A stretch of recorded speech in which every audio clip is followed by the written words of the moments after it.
jackfruit with the help of our consolidators. So, ang PRDP may identify na tulo ka consolidators diri sa region. So, ang ini Ormoc City Jackfruit Farmers Agriculture Cooperative, ang Baybay Jackfruit Growers Association, and the Samar Multipurpose Cooperative. So, ako na-assign ko sa aman, no? So, every time na mag-market kami sa jackfruit, sa within and outside the region, always talaga nila ipapakyan na kung pira ka tons, ang inyo kaya, pira ka kilos. So, di rin ako makahatag o kukuan. Sakto nga supply, tungkol kay pagpakyan na lang ditiha mga producers, maray ka muna organize. Mas maupay kung ang atong mga jackfruit dire, ang aviar sweet, ang atong champion na variety is ma-export na to dito sa outside the region, especially sa Luzon, kaya dito ang mga dako nga manufacturing sa mga processed products and need nila volume. So, example, sa mga farmer station, dito niya kaya, diri man naman makarawat ito, kung ito, planta, kung asya na yung ikaguti ang imong i-deliver kasi naka-volume.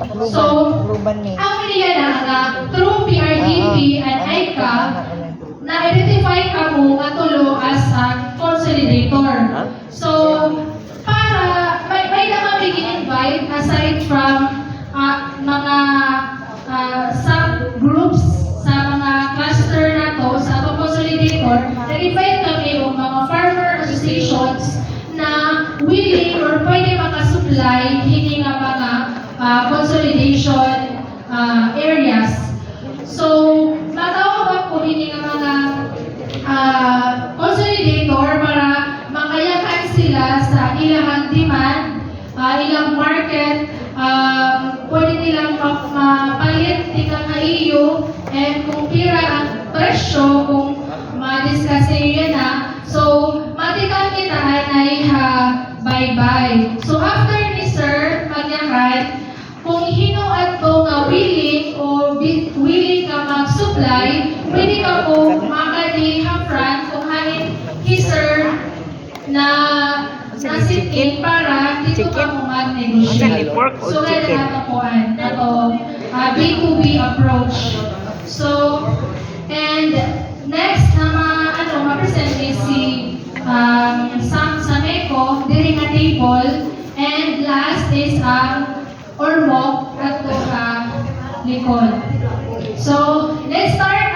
So, may I call in Mr. Arnel Seco from Baybay Jackfruit Growers Association.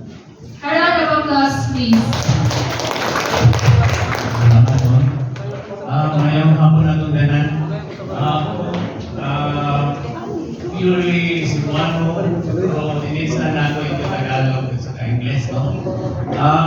Ako ay si Arnel Seco, ang presidente sa Baybay Jackfruit Growers Association. Last year, nagsugod na kami o practice sa kitawag na practice kayo dito sa Baybay, doon namin processing plan, no? Initiated by local government unit, no? Sa una pa na kay tungkol sa institution sa Vizca, no? Pinagi sa food tech, no? Food tech, wala sa para. So, nandun na siya, nag-adapt na sa Baybay, sa technology nga drive,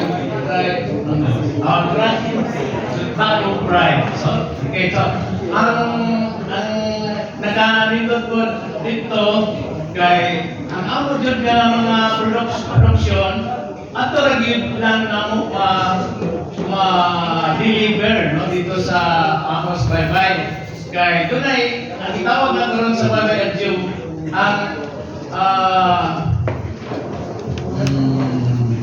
Baybay, nagalimot ko sa enterprise, Baybay Ani Enterprise. O Baybay Ani Enterprise, no, ang ingana na siya sa LGU o Baybay-ani Enterprise kay LGU Francis eh, mura di kayo ano kay JDC man, no? Mura di kayo yung division bond. So, muna nga kami is a partner, collaboration diyan sa pag-develop diyan sa among mga partners diyan sa Baybay. So, mo kami ang partner in progress sa among syudad. No? So, ang among produkto, produkto, ang sa Baybay-ani produkto, ang processing, ang ilang production mo itong morning one, Baybay Delights, no? No, ang among mga production ani, dinaan nyo lang isangat, no, sa Baybay. So, ang among pamaagi karon sa pagkamalay kay last year, doon lang nag-produce yun of 41 tons sa among sa pure land sa Baybay, 41 tons in which 41,000 kilogram last year, no, sa among production sa Baybay. No, so ang among yung kita ay actually 5 pesos man ang among paginansya sa among pagpamalit dito sa among mga cluster. 5 pesos per kilo, no? 5 pesos per kilo. So, kada taon, makapalit may of 500 kilos, no? Kilos. So, i-times na ito ng 5. So, doon namin 2,500, no? Among ginansya. Among lang po dito sa among quality controller, no? Quality controller nga 300. So, doon namin ginansya per day nga about 2,200, no? So, muna ang among pa dito. So, doon na ang among yun, actually, income karon dito, di sagat-sagat yun, gamay, kay tungod sa among style nga, mamalit yun, no, buy and sell. Iganan ko na ng buy and